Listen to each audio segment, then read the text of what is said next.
Congratulations Bruno Fernandes အားလုံးပဲမင်္ဂလာပါဗျကျွန်တော်တို့မနေ့ညက Old Trafford မှာ Manchester United အသင်းက Nottingham Forest အသင်းကို3-2ဆိုတဲ့ရလဒ်နဲ့အနိုင်ရရှိခဲ့ပါတယ်ဒီပွဲမှာ Bruno Fernandes က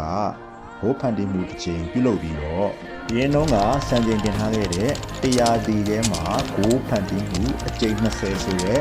စံချိန်နဲ့တူညီသွားခဲ့ပါတယ်ဒီရင်တော့ကစံချိန်တင်ထားတဲ့သူတွေကတော့ Man City ရဲ့ဒီကွန်းလေလူဒီ Bruyne ဖြစ်ပြီးတော့ Arsenal ရဲ့တိုက်စစ်မှု Thierry Henry ပဲဖြစ်ပါတယ်ဗျ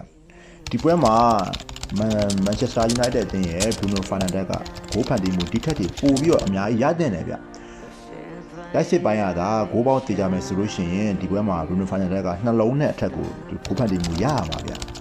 ပေမဲ့လည်းဒီနေ့ရရှိခဲ့တဲ့ဂိုးဖန်တီးမှုတစ်ချိန်ကနေပြီးတော့စံချိန်တင်ထားခဲ့တဲ့သူနဲ့တူညီသွားခဲ့တာကိုလည်း congratulation ပဲလုပ်ရမှာပါ